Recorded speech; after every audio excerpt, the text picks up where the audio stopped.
ఏది అయినా ట్రై చెయ్యి ఆచి చికెన్ మసాలా. ఆచి చికెన్ మసాలా. బీఆర్ఎస్ పార్టీని ఓ మాజీ మంత్రి పరేషాన్ చేస్తున్నారా?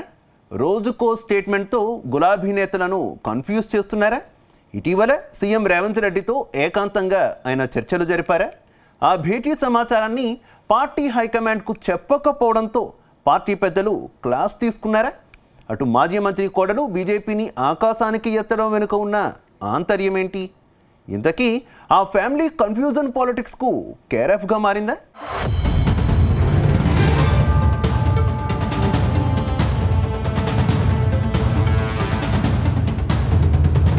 పాలమ్మిన పూలమ్మిన కాలేజీలు పెట్టిన మంత్రిని అయినా ఈ డైలాగ్ వింటే చాలు ఎవరైనా ఇట్టే గుర్తుపట్టేస్తారు. ఆయనే మాజీ మంత్రి మెడ్చల్ ఎమ్మెల్యే చామకూర మల్లారెడ్డి. ఇప్పుడు ఆయన చూస్తున్న కమెంట్స్ బీఆర్ఎస్ హైకమాండ్కు ఇరకాటంలోకి నెడుతున్నాయి. కొద్ది రోజులుగా మాజీ మంత్రి మల్లారెడ్డి ఏది మాట్లాడినా అదొక సెన్సేషన్గా మారడమే కాదు, పార్టీకి తలనొప్పిగా మారుతున్నాయి. అంతేకాదు, మల్లారెడ్డి చేసే కమెంట్స్, ఆయన కుటుంబ సభ్యుల తీరు పార్టీ లైన్కు భిన్నంగా ఉండడంతో అధిష్టానం సీరియస్ అవుతోంది.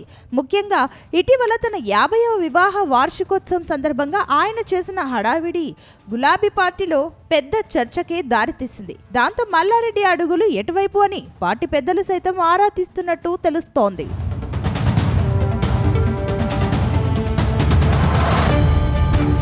ఇటీవల మాజీ మంత్రి మల్లారెడ్డి మరోసారి పెళ్లి చేసుకున్నారు. తన 50వ వార్షికోత్సవం సందర్భంగా వెడ్డింగ్ కు ఇన్విటేషన్ ఇచ్చేందుకు నేరుగా సీఎం రేవంత్ రెడ్డిని కలిశారు.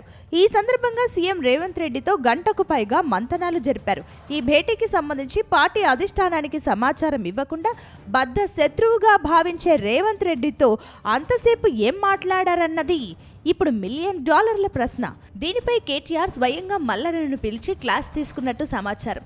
చెప్పి వెళ్తే మాకు అభ్యంతరం లేదు, కానీ చెప్పకుండా వెళ్లడం ఏంటి అన్నది కేటీఆర్ ప్రశ్న.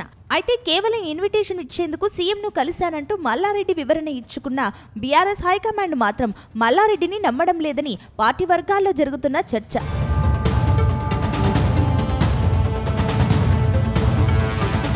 ఇందుకు కారణం లేకపోలేదు. తాజాగా అసెంబ్లీ లాబీల్లో మల్లారెడ్డి చేసిన వ్యాఖ్యలు మరింత రచ్చ చేశాయి. సీఎం రేవంత్ రెడ్డి తాను అన్నదమ్ములమని చెప్పుకొచ్చారు.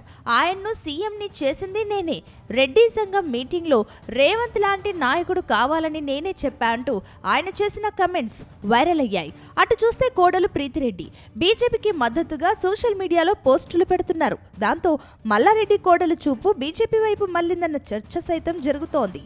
అయితే గులాబీ పార్టీలో మల్లారెడ్డి అంటేనే అవకాశవాది అనే టాక్ ఉంది. కానీ మల్లారెడ్డి ఫ్యామిలీ ప్లాన్ మాత్రం మరోలా ఉందనే టాక్ వినిపిస్తోంది. ముఖ్యంగా మల్లారెడ్డి ఇంట్లో ముగ్గురికి పదవులు తెచ్చుకునే ఆలోచనలో మల్లారెడ్డి ఉన్నట్టు తెలుస్తోంది. వచ్చే ఎన్నికల్లో మల్లారెడ్డి మెడ్చల్ నుంచి మరోసారి పోటీలో దిగితే కొడుకు భద్రారెడ్డి, కోడలు ప్రీతిరెడ్డికి మరో చోట పోటీ చేయించే ఆలోచనలో మల్లారెడ్డి ఉన్నారట. ఒకవేళ బీఆర్ఎస్ పార్టీ నుంచి ముగ్గురికి టికెట్ దక్కని పక్షంలో ఒక్కో పార్టీ నుంచి ఒక్కో టికెట్ తెచ్చేలా ప్లాన్ చేస్తున్నారని ప్రచారం.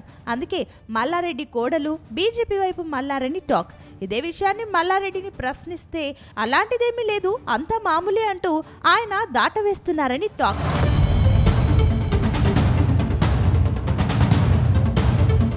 మరోవైపు గతంలోనే మల్లారెడ్డి కాంగ్రెస్ లోకి వెళ్తారనే ప్రచారం జరిగింది. మాజీ మంత్రి అల్లుడు మల్కజ్గిరి ఎమ్మెల్యే మరి రాజశేఖర్ రెడ్డి ఒప్పుకోకపోవడంతో మల్లన్న ఆగిపోయారనే టాక్ ఉంది.